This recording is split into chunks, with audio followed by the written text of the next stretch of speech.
Class 12 Physics, Chapter 1, Lecture 2. What we will learn in this lecture? First we will learn Coulomb's law of electrostatic, then we will learn vector forms of the Coulomb's law, then some example on application of Coulomb's law. Now electrostatic force vector. Look at this diagram carefully.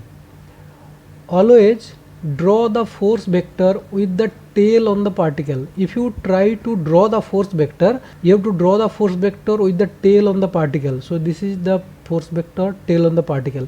This is the force vector, tail on the particle.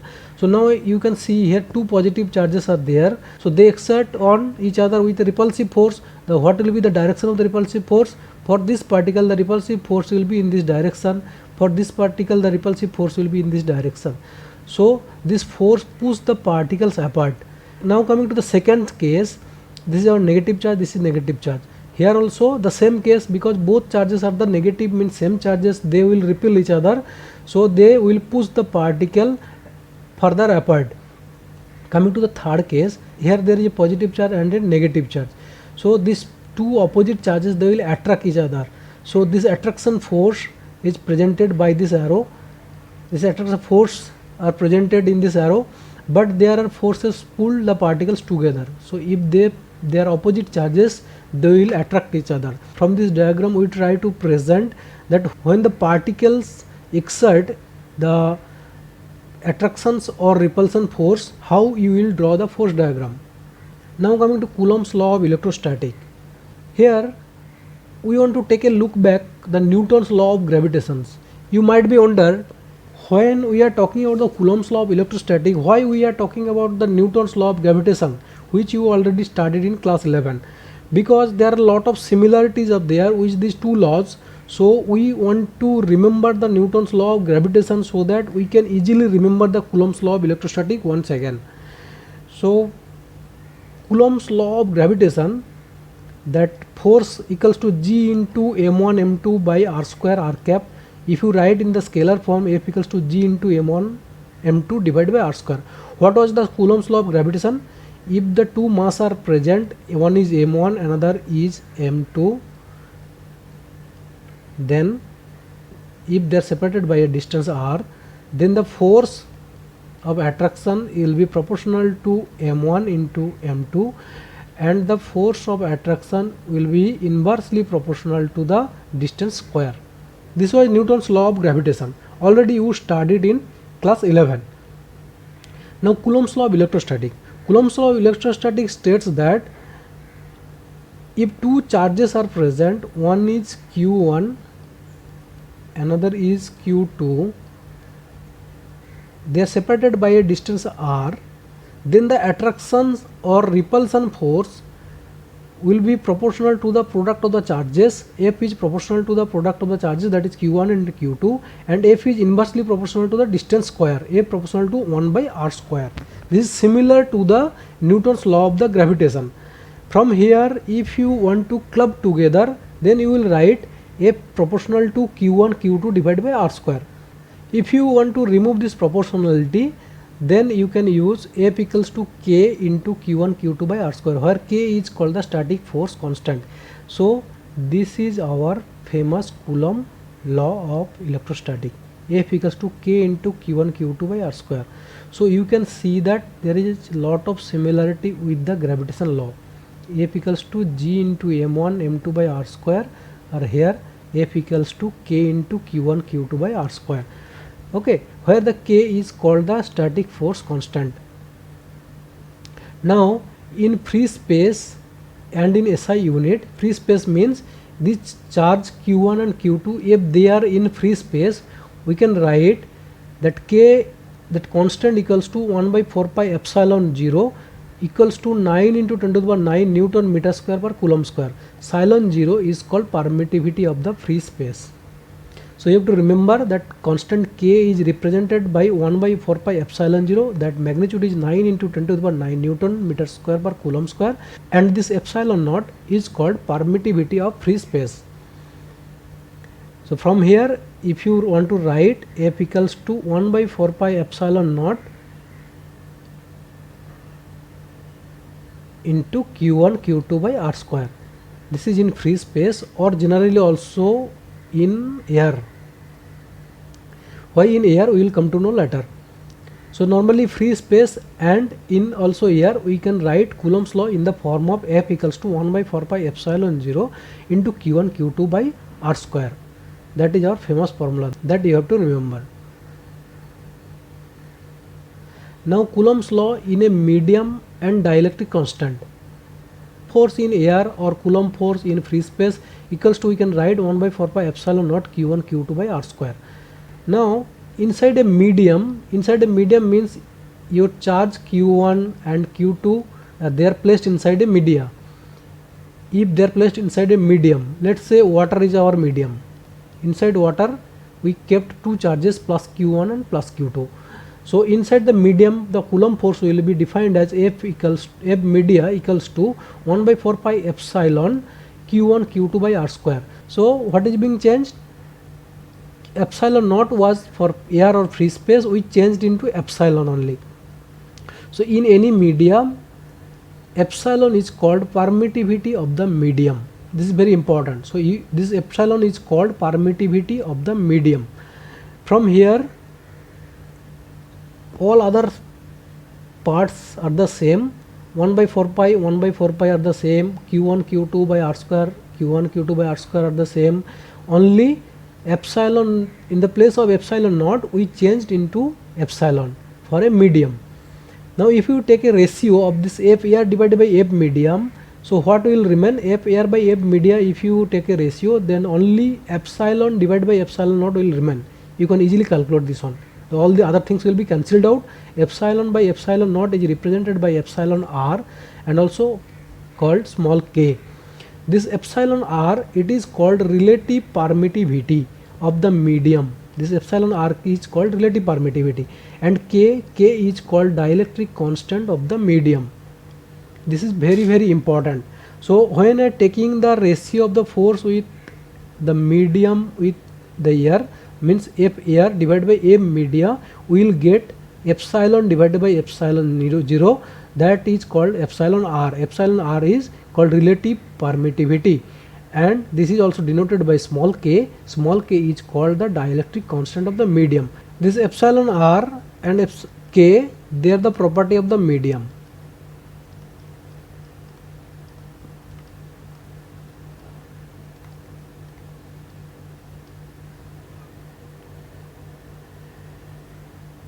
Now from this formula you can easily write for a medium, F medium equals to F air divided by k.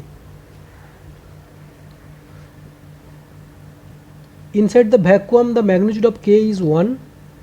In air the magnitude of k is 1.00054. They are very close to the vacuum, that's why we are normally using the same formula for air and vacuum.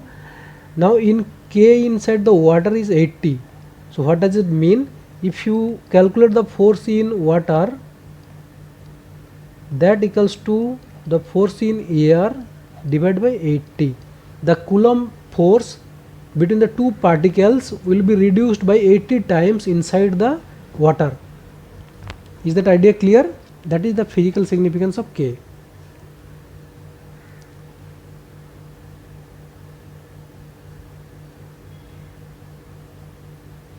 Now Coulomb's law in vector form. If you want to write the Coulomb's law in the vector form, means the Coulomb force, that is a vector, force is a vector. If you want to present this in a vector form, let's look at this diagram. There are two charges q1 and q2, both are the positive charges, so repulsion force will be there. So what will be the direction of the force? This is our the force direction, so F vector, and this is our unit vector r cap. R cap unit vector is presented along the direction of r. So if you write this vector, F vector equals to the constant k into q1 q2 divided by r square into r cap. R cap is the unit vector along the line r. So this is the vector form of the Coulomb's law. If there are more than two charges, let's say this is our first arrangement. Here q1 is a positive charge and q2 is a positive charge. They are separated by a distance r. Now coming to this figure, this particle number 1, that is q1, that is the particle of interest. This is the particle of interest. So what will be the force on the particle? That is defined by F12. Means F12 means 1 means the force on particle 1, 2 means due to particle 2, F12. So F12 is, it is pushed away from particle 2. This is the repulsive force. Now coming to the second arrangement, this is our second arrangement. What is changed in the second arrangement? A negative q3 charge is placed inside the q1 and q2 charges. What is the distance between this q1 and q3? That is 3/4r. Now this is still the particle of interest, or this number 1 particle is the particle of interest. What are the force acting on this particle? Now F12 vector is due to the particle 2, so this is directed outward. And now extra, what is the force? This is the F13, because F13 q3 is negative. F13 means the force on particle 1 due to particle 3. So F13, this F13 is attraction force, that was this is direction, so it is pulled towards the particle 3. And already you know that this F12, it is pushed away from the particle 2. So two vectors are acting on the particle 1. So what will be the total force on the particle 1? You have to add these two vectors and then you will get the total force on this particle 1. Now look at this third arrangement. Here a negative q4 charge is placed at an angle theta with the x-axis. Okay, now it is placed in 3/4 r distance. So what will be the force? Now still this is the particle of interest, so number 1 is the particle of interest. So what is the force on the particle number 1? F12. Already we come to know that F12 is due to the particle 2. Now F14 means this is the force on particle 1 due to particle 4, F14. This force is attractive force. This force is attractive force. So this will attract the particle 1. This will attract the particle 1. So it is pulled towards particle 4. Now already we know that F12, it is pushed away from particle 2. So what will be the total force on this particle 1? You have to add these two factors F12 and F14 to get the total force on this particle 1. From here we can conclude that if the force on particle 1 is F1, then we can write F12 plus F13 plus F14 plus dot dot dot. It means if we want to calculate the force on the particle 1 or charge 1 due to charge 2, charge 3, charge 4, then we have to calculate the individual force vector and then we have to add together. Now our first example, calculate the Coulomb force between two alpha particles separated by a distance 3.2 into 10 to the power minus 15 meter. How you will solve this problem? What the question is, calculate the Coulomb force between two alpha particles separated by a distance 3.2 into 10 to the power minus 15 meter. So first you have to know what is alpha particle. Alpha particle basically a nucleus which consists of two number of neutrons and two number of protons. So what will be the charge of an alpha particle? Plus 2 positive charge, plus 2 unit positive charge, means here Q equals to 2 into charge of an electron. Now this is alpha particle nucleus, so two alpha particle nucleus are there. This is another, let's say this is neutron and proton. So two alpha particles are there and they are separated by a distance of 3.2 into 10 to the minus 15 meter. Now Coulomb force, this is the formula of Coulomb force, 1 by 4 pi epsilon naught q1 q2 by r square. Now to solve this problem, what we have in our hand, we can check first that q1 and q2, that is charge, two charges are 2 into charge of an electron, 1.6 into 10 to the minus 19 coulomb. What is the distance? That is r, 3 into 10 to the minus 15 meter, and 1 by 4 pi epsilon naught equals to 9 into 10 to the 9 Newton meter square per coulomb square. So what is the force you have to calculate? So first you have to check all the units are same system or not. Charge is in coulomb, distance is in meter, and 1 by 4 epsilon naught, that is also in SI unit. So force will be in unit of Newton. Now if you feed all the data, that Coulomb force equals to 1 by 4 pi epsilon naught, q1 q2 by r square equals to, this is the value of 1 by 4 pi epsilon naught, and then this is the first charge, this one is second charge, that is q1, that is q2, and that is r. If you feed all the data and calculate and simplify it, then you will finally get the force equals to 90 n. N is Newton. So you have to make a statement, that is the calculated Coulomb force is 90 Newton. This is our answer.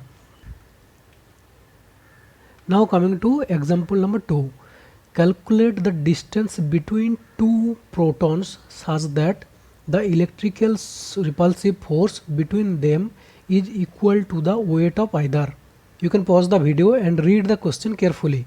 Calculate the distance between two protons such that the electrical repulsive force between them is equal to the weight of either.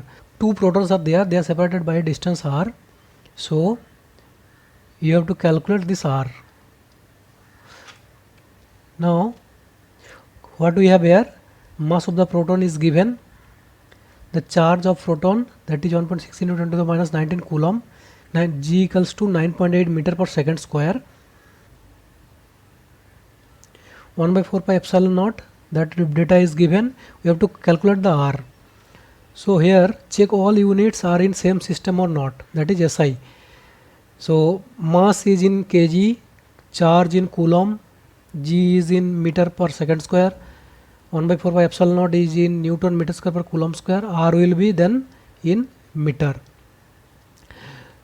So Coulomb force, the formula is Fe equals to 1 by 4 pi epsilon naught q1 q2 by r square.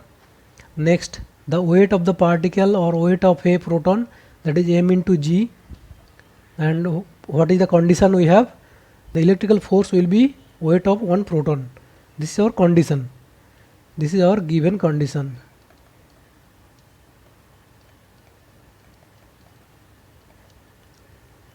Okay. So by equating F equals to Fg, we can get 1 by 4 pi epsilon naught equals to q1 q2 by r square equals to mg. Then r square, if you calculate, mg will be, you can bring it here. So r square equals to, r square will go there, this r square will go there. So r square equals to 1 by 4 pi epsilon naught q1 q2 by mg equals to, you can feed the data. This is the value of 1 by 4 pi epsilon naught, this is the value of q1, this is the value of q1, this is also q2, and this is m, and this is g. So if you feed all the data, then you can calculate finally r square equals to this value, and finally r equals to 0.118, that will be in meter. So the calculated distance is 0.118 meter. This is our answer. Next example, the distance between the electron and proton in hydrogen atom is 5.3 into 10 to the power minus 11 meter. Determine the magnitude of the ratio of electrostatic and gravitational force between them. Me equals to given, mp also is given, g is given. So what we have here, we have Coulomb force. We already know this formula. First thing you have to do, you have to note down all the formula related to the problem. First is Fe, that is Coulomb force equals to 1 by 4 pi epsilon naught q1 q2 by r square. Then gravitational force Fg equals to g into m1 m2 by r square. Okay. Now what is the question? Question is that you have to calculate the ratio of electrical force divided by gravitational force. And what is the problem? In the problem it is a proton and outside one electron is evolving. This is our hydrogen atom.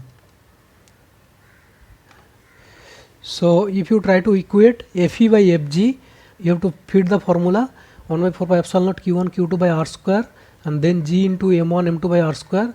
From here you can easily eliminate this r square both side. Then you will get Fe by Fg equals to 1 by 4 pi epsilon naught 1 by g q1 q2 by m1 m2. So if you feed all the data, then this is 1 by 4 by epsilon naught, this is 1 by g, this is g, and this one is q1, this one is q2, charge of an electron and a proton of, then m1 is the mass of an electron, that is mass of electron, and this is mass of proton. Then if you calculate, and finally you will get that Fe by Fg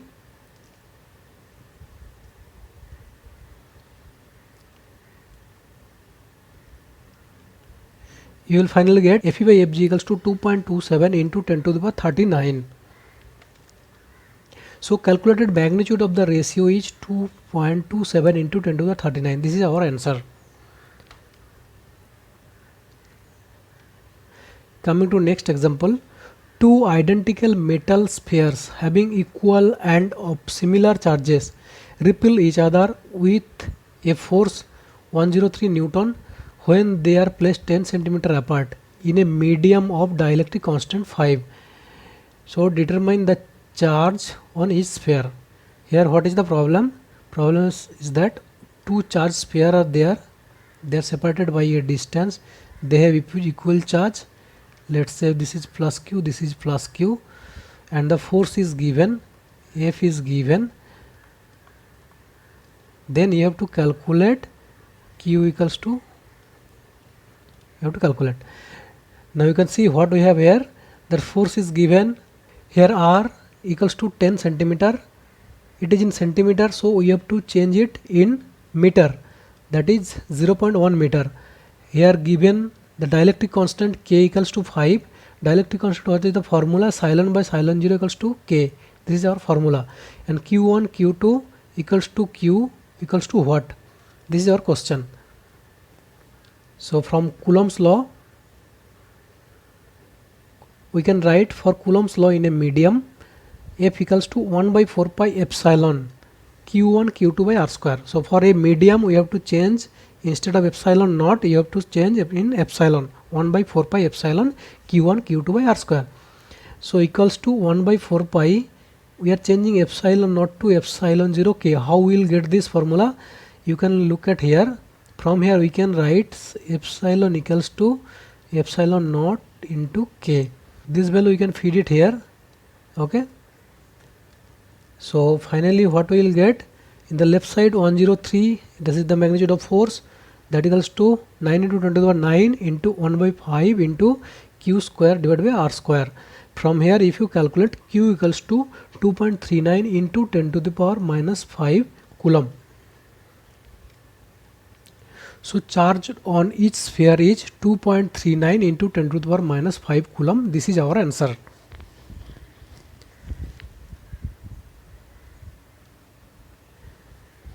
Now next example, 2 point electric charges of values q and 2q are kept at a distance d apart from each other in air.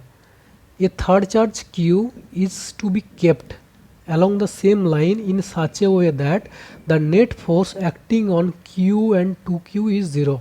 Calculate the position of the charge q in terms of q and d. You can pause the video and you can repeat the question to understand what is being asked in the question.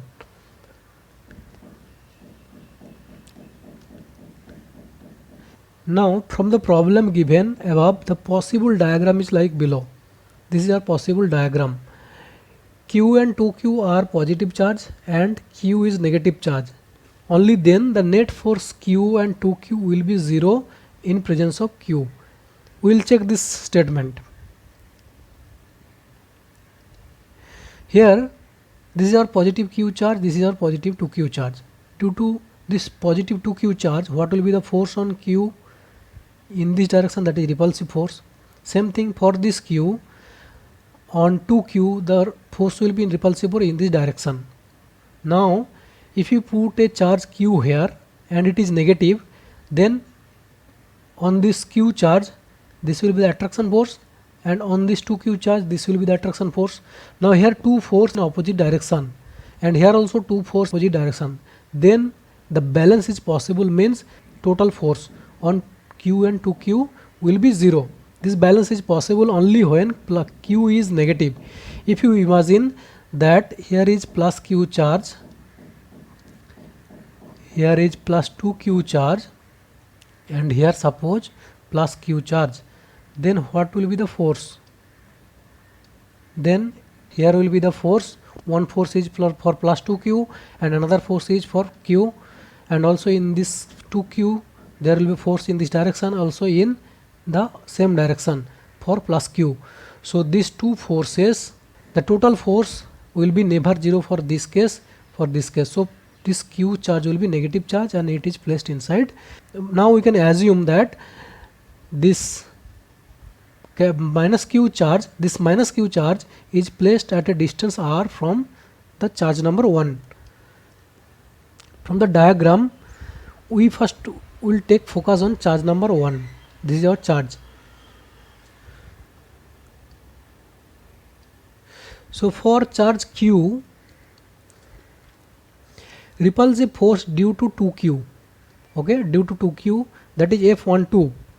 12 means F12 means force on charge number 1 due to charge number 2 equals to 1 by 4 pi epsilon naught, that is q is the charge, first charge, 2q is the second charge, in between distance is d, this is the distance d, so d square.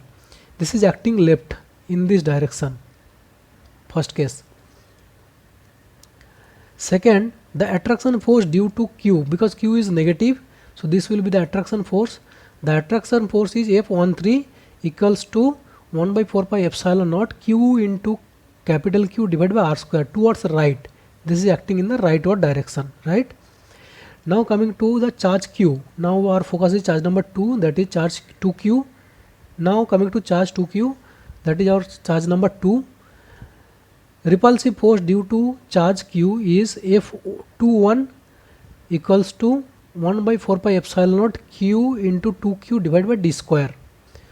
So this is the force on charge number 2 due to charge number 1. So towards right, this force is, first force is towards right, okay. The attraction force due to capital Q is F23. 23 means the on charge number 2 due to charge number 3. This is your charge number 3, capital Q. So this is in this direction. So F23 equals to 1 by 4 pi epsilon naught. The two charges are 2q and q divided by between distance is d minus r whole square. This is the distance between them. This is the distance, d minus r whole square. This acts towards left. So from here you can easily understand that the total force on plus q charge will be 0 if these two forces are same, and the net force on plus 2q will be 0 if these two forces are same. So from the problem, F12 equals to F13 and F21 equals to F23. This F12 equals to F13 and F21 equals to F23. From the problem, F12 equals to F13 and F21 equals to F23. Now look at the problem. Calculate the position of the charge in terms of q and d. You have to calculate the position of the charge q in terms of q and d. We need r in terms of q and d. R we have to calculate, and we have to at the same time remove the capital Q because Q is not there, only small q and d required for the answer. So from 1 and 2 we get F12 equals to F13. From this side this is F12 from the previous equation, and this is F13.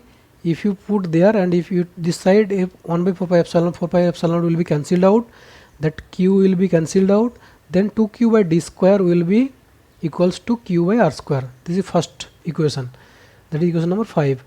Now if you calculate from 3 and 4 F21 equals to F23, then you will get 1 by 4 pi epsilon naught q into 2q by d square equals to 1 by 4 pi epsilon naught 2q into q by d minus r whole square. Then this both side you have to cancelled out, and here 2q will be cancelled out. So what will finally you will get q by d square equals to q by d minus r whole square. So finally, if you divided this 5 and 6, then you will get this side 2q by d square, q by d square. So q by d square, this whole term will be cancelled out, q by d square. So q by d square will be cancelled out, then we will get 2 by 1 equals to d square d minus r whole square divided by r square. This 1 by upon d minus r whole square, that will go up, and this 1 by r square will be in the down. So d minus r whole square divided by r square. Then we will finally get d minus r whole square equals to 2r square. From here d minus r equals to minus or plus root 2r. Is that idea clear? So finally we eliminate this q by dividing equation number 5 and 6.